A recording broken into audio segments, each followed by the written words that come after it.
Ma colonne vertébrale a heurté violemment le bord de l'escalier, et la chose suivante que j'ai sentie a été le sol froid en bois sous ma joue. « Oum, appelez quelqu'un !»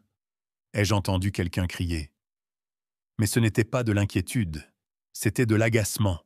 J'ai cligné lentement des yeux, la douleur grimpant le long de mon dos, alors que j'essayais de relever la tête. Mon frère Romain se tenait au-dessus de moi, les bras croisés, secouant la tête, comme si j'avais fait quelque chose de mal. « Elle s'est poussée elle-même », a-t-il dit d'un ton neutre, sa voix dénuée de toute préoccupation réelle. « Encore », a marmonné mon père en se dirigeant vers l'agitation. « Elle est toujours si dramatique. Avant de commencer, laissez un commentaire et dites-nous d'où vous venez et de quelle ville vous regardez nos vidéos. Et après avoir regardé toute la vidéo, n'oubliez pas de nous dire ce que vous feriez dans cette situation. Soyez honnête. Dites-le-moi dans les commentaires ci-dessous. Nous lisons chaque commentaire. Commençons. J'ai ouvert la bouche pour parler, mais le souffle m'a manqué. Ce n'était pas seulement la chute, c'était leur réaction, leur froideur. Mon bras tremblait alors que j'essayais de m'asseoir. Le monde tournait, mais personne ne m'a aidé. Personne n'a même bougé, à l'exception de ma belle-mère Valérie, qui se tenait près du couloir, avec un léger sourire narquois, en prenant une gorgée de vin. « Tu devrais faire plus attention dans les escaliers », a-t-elle dit froidement. « Ils sont glissants quand on ne regarde pas où l'on met les pieds. » Ce ton suffisant, ce sourire entendu. Je n'étais pas maladroite. Je n'avais pas trébuché. J'avais été poussé pas fort, juste une petite tape subtile, mais suffisante pour me faire dévaler depuis la 3e marche, après une dispute avec Romain à propos du bracelet de ma défunte mère. Je n'étais pas censé le porter aujourd'hui. Il n'était pas à moi de le porter, avait dit Romain. Mais si. Maman me l'avait donné avant de mourir. Je ne l'avais pas enlevé depuis 2 ans. J'ai vu sa main se crisper dans ma direction. Le souvenir était flou mais assez clair. Je me souvenais de la pression. Je me souvenais du regard dans ses yeux. Et maintenant, il me blâmait. « Je t'ai dit d'arrêter d'exagérer les choses, Chloé », a lancé sèchement mon père en s'accroupissant devant moi. « Tu n'as pas 5 ans. Arrête de faire des scènes. » Ma poitrine s'est serrée. Une douleur sourde s'est propagée dans mes côtes, alors que j'essayais de nouveau de me redresser. Romain se tenait toujours près de la rampe de l'escalier décontracté, détendu comme un homme qui savait que la pièce le croirait toujours. Sauf une personne. La porte s'est ouverte brusquement et je jure que toute la pièce est devenue silencieuse. Mon mari Léo est entré la mâchoire serrée et les sourcils froncés. Des gouttes de pluie s'accrochaient encore aux manches de son manteau sombre. Il n'a pas parlé tout de suite. Il a simplement marché à pas lents et délibérés droit vers moi. « Ne la touche pas », a aboyé mon père. Léo ne l'a même pas regardé. Il s'est agenouillé à côté de moi, sa main touchant doucement mon épaule. « Ça va », j'ai hoché la tête faiblement. « Je ne suis pas tombé », ai-je murmuré. « Je sais. » Puis il s'est relevé, a fouillé dans sa poche, a sorti une petite clé USB et l'a brandie. La pièce s'est figée. Le sourire narquois de Romain a vacillé. « Ah, j'allais laisser tomber », a dit Léo calmement. Mais ensuite, j'ai vu ça. Et vous savez quoi? Tout le monde ici mérite de le regarder ensemble. « Regardez quoi ?» a ricané Romain, mais sa voix s'est légèrement brisée. Le verre de vin de Valérie a tremblé. Mon père a plissé les yeux. « Tu as enregistré quelque chose. »« Non, » a dit Léo en se dirigeant vers l'écran plat du salon. « C'est votre propre caméra de surveillance qui l'a fait. » Il a branché la clé USB. Le téléviseur a vacillé. Et puis c'était là moi, debout, en haut des escaliers, en train de me disputer avec Romain. Le son était coupé, mais l'image était claire. Romain s'est avancé. Sa main a poussé mon épaule claire, comme le jour une poussée délibérée. La pièce est restée figée. On aurait pu entendre une mouche voler. Puis mon père a reculé, visiblement secoué. Ça n'est pas ce que l'on croit, a marmonné Romain. Léo s'est tourné lentement vers lui. Alors qu'est-ce que c'est des effets spéciaux? Romain a ouvert la bouche, l'a refermée, puis Valérie, pour la première fois, s'est écartée du mur. Cette vidéo ne prouve rien. Léo l'a foudroyé du regard. Tu veux voir la caméra du couloir aussi? J'ai téléchargé tous les angles. Tous, y compris celui où tu regardais sans lever le petit doigt. Tu réagis de manière excessive, a-t-elle sifflé. Non, a dit Léo en se plaçant devant eux.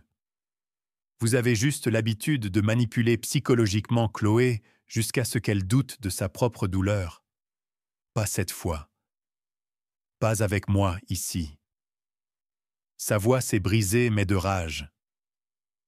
Chaque fois qu'elle se défend, vous la traitez tous de dramatique, a-t-il ajouté, arpentant maintenant la pièce.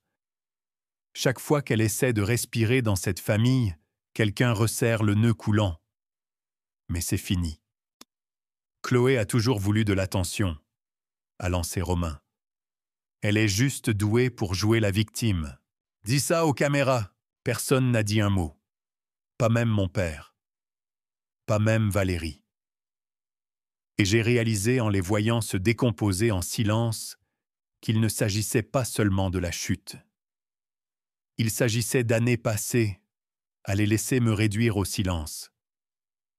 Léo a pris ma main, m'a regardé dans les yeux et a dit « Tu n'es pas obligé de rester ici ce soir. » J'ai hoché la tête, puis il m'a aidé à me relever lentement, tendrement.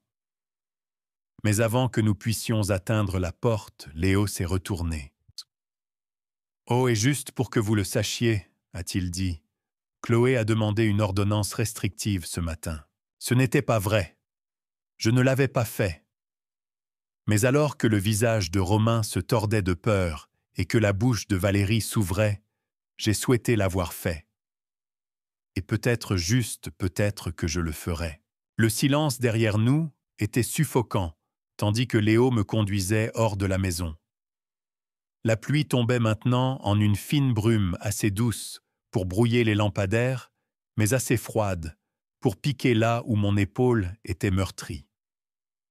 Léo n'a rien dit jusqu'à ce que nous soyons dans la voiture garée sur le bord de la route avec le moteur tournant au ralenti. Il a monté le chauffage, s'est penché et a doucement attaché ma ceinture de sécurité. Je regardais par la fenêtre ravalant la boule que j'avais dans la gorge. Ils vont déformer la situation, dire que je l'ai provoqué, que j'ai trébuché.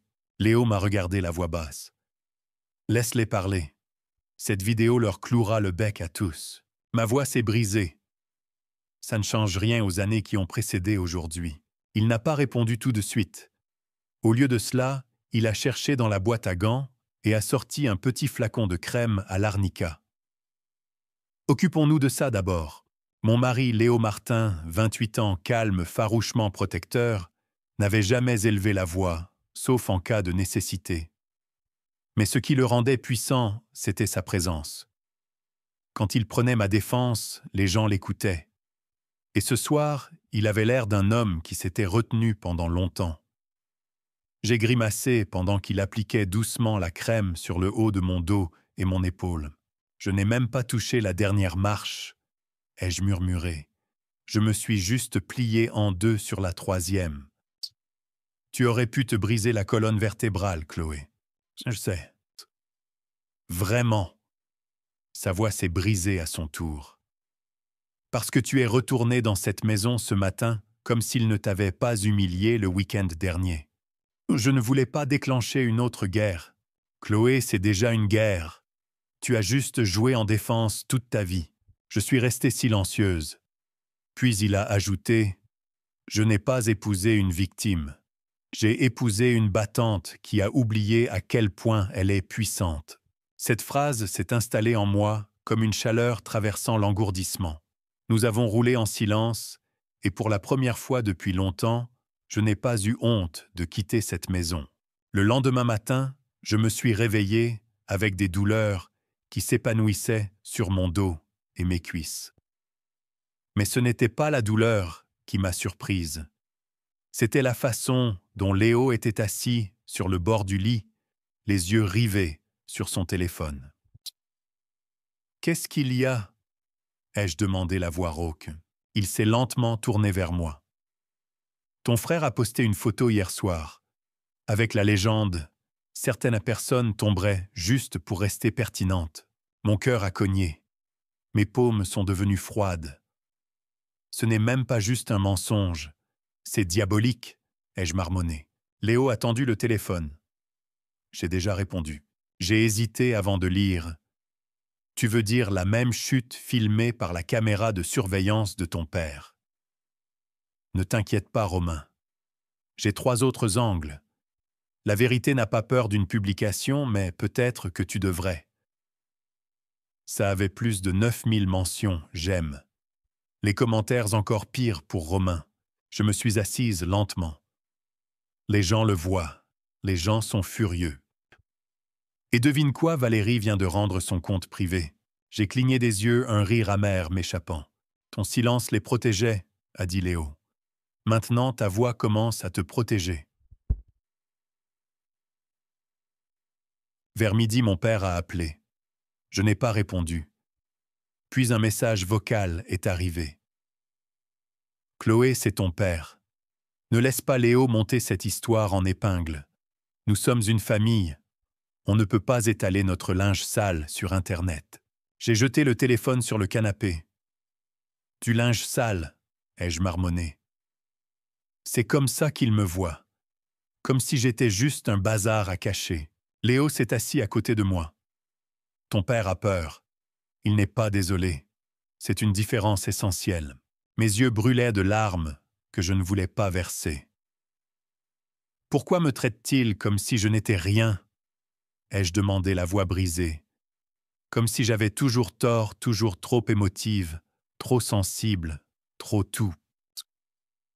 Parce que tu vois clair en eux, a-t-il coupé. Et ils n'aiment pas les miroirs. J'ai pressé mes mains sur mon visage. Je ne peux pas continuer à retourner dans cette maison, Léo. C'est comme entrer dans un endroit qui me tue à petit feu. Alors ne le fais pas. Il s'est levé et a pris son ordinateur portable sur la table de la salle à manger. Prête à te battre, j'ai relevé la tête. Que veux-tu dire ? Il s'est rassis, a ouvert sa boîte de réception et a cliqué sur un dossier intitulé « Enregistrement de l'incident ». Puis, un autre dossier « Dossiers médicaux ». Puis, un autre « Texto menaçant ». J'ai regardé stupéfaite. Tu as tout documenté. Chaque bleu qu'ils ont qualifié d'accident, chaque fois qu'ils t'ont blâmé pour le tempérament de Romain, chaque fois que ton père t'a ignoré. Ma voix tremblait. Pourquoi ? Parce que je savais qu'un jour tu serais prête à partir. Et quand ce jour viendrait, je voulais que tu aies des preuves. Des larmes ont coulé de mes yeux. Il a tendu la main tenant la mienne entre les siennes. Chloé, il ne s'agit pas seulement d'une chute. Il s'agit de chaque coup qu'ils t'ont porté en parole et en silence. Tu te crois faible. Mais je t'ai vu retenir des tempêtes dans ta poitrine et sourire quand même. Ce n'est pas de la faiblesse, c'est de la force. Je me suis effondré dans ses bras. Et à ce moment-là, j'ai réalisé quelque chose. Je n'étais pas brisé. J'étais en train de renaître. 2 jours ont passé.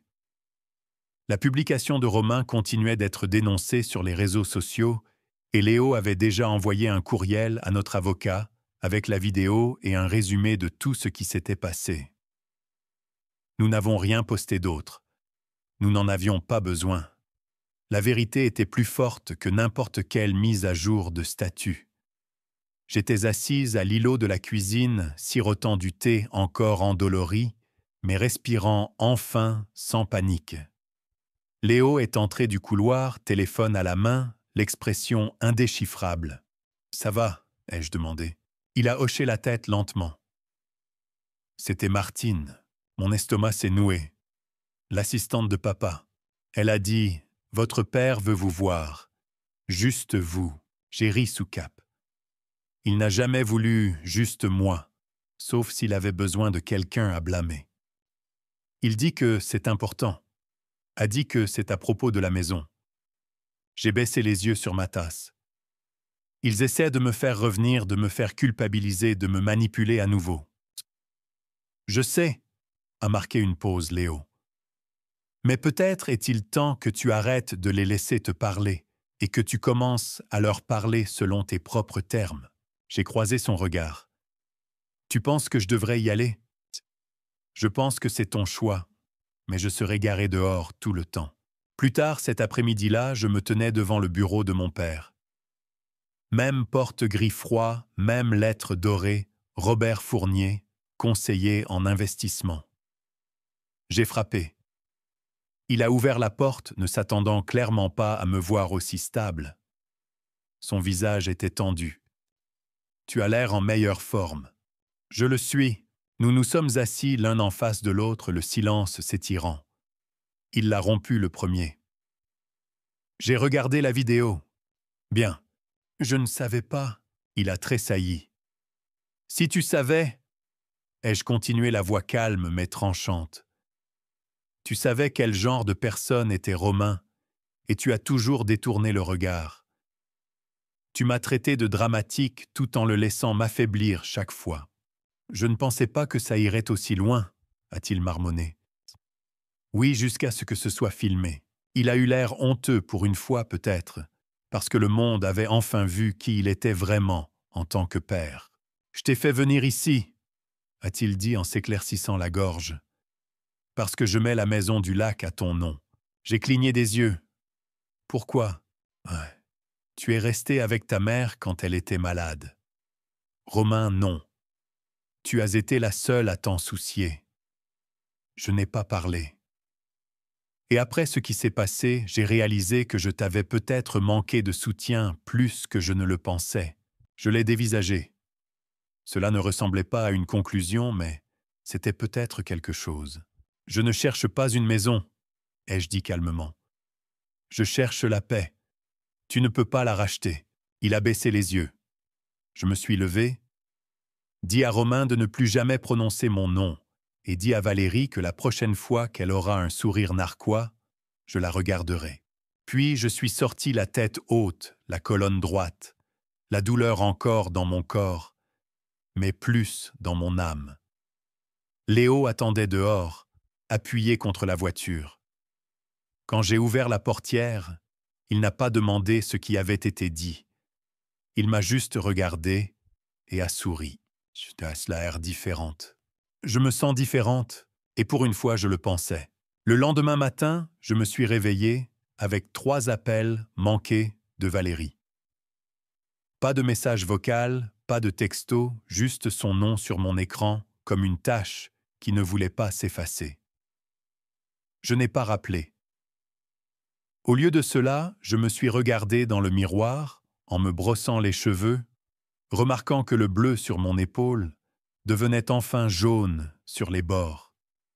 Guérissant s'estompant, mais pas oublié. Léo a frappé doucement à la porte de la salle de bain. « Tu voudras peut-être voir ça. » Je l'ai suivi jusqu'au salon où son ordinateur portable était ouvert. À l'écran, un message privé envoyé par Romain. « Léo, tu as fait passer ton message. Peux-tu simplement retirer la publication? » Ça affecte mon travail maintenant. J'ai lu les mots 2 fois. Puis encore, il n'était pas désolé. Il avait peur. « Tu vas répondre ?» ai-je demandé. Léo a haussé les épaules. « Je pensais te laisser décider. » J'ai souri faiblement. « Dis-lui ceci. Les actions ont des conséquences. Ce n'est pas moi qui ai commencé, mais je finirai si je le dois. » Il a souri.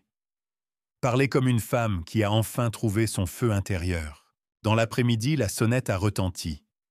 Je me suis figé. Léo était dans le jardin avec notre chien, alors j'ai ouvert moi-même. Valérie se tenait là, lunettes de soleil sur le nez, cheveux plaqués en arrière, dans un chignon si serré qu'il semblait douloureux. Elle tenait un sac cadeau dans une main. Mon estomac s'est tordu. « Que veux-tu » ai-je demandé sèchement. Elle ne s'est pas embarrassée de politesse. « Nous devons faire disparaître cette histoire. » Discrètement. Ma réputation est... Je l'ai interrompue. « Ta réputation, Valérie ?»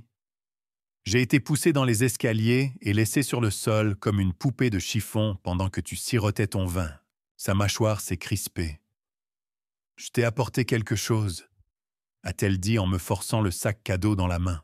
J'ai regardé à l'intérieur. C'était le collier de ma mère, celui qui avait mystérieusement disparu l'année dernière de mon ancienne chambre, celui que Valérie insistait n'avoir jamais vu. « Tu l'as volé ?» ai-je murmuré. « Je l'ai gardé en sécurité, » a-t-elle dit froidement. « Non, tu l'as gardé. » Silence.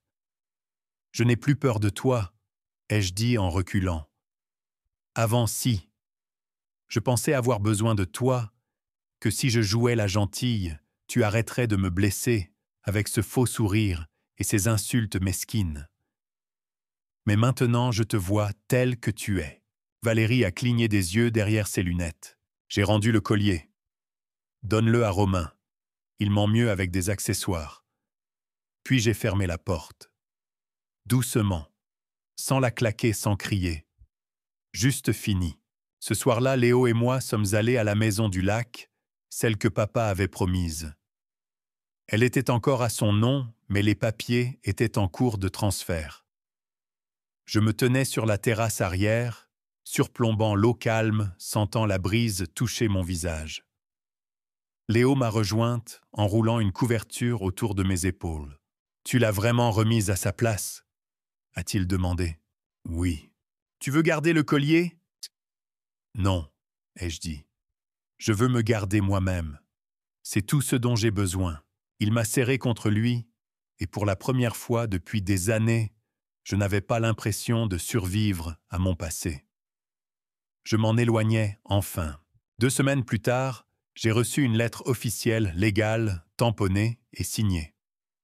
La maison du lac était maintenant à moi entièrement. Sans condition, sans clause cachée. Je suis resté assise avec l'enveloppe dans les mains pendant un moment, fixant mon nom sur l'acte de propriété. Mon nom non lié à celui de mon père, non enfoui sous l'ombre de Romain. Juste le mien. Léo est entré s'essuyant les mains sur une serviette. « C'est réel maintenant, hein ?»« Oui, » ai-je murmuré. « C'est réel. » Nous avons décidé d'organiser une petite réunion, pas une fête. Juste quelques personnes qui m'avaient soutenu, ma collègue Sophie, son mari, et une vieille voisine d'enfance, qui aidait ma mère quand elle tombait malade. Des gens qui comptaient. Des gens qui savaient qui j'étais sans avoir besoin de preuves ou de vidéos. Romain n'était pas invité. Valérie non plus. Et quand mon père a envoyé un texto pour demander s'il pouvait passer, j'ai envoyé une courte réponse. Aujourd'hui, c'est pour la paix, pas la politique. Il n'a pas répondu. Je m'en fichais. Cette nuit-là, le brasero crépitait pendant que Sophie me passait un verre.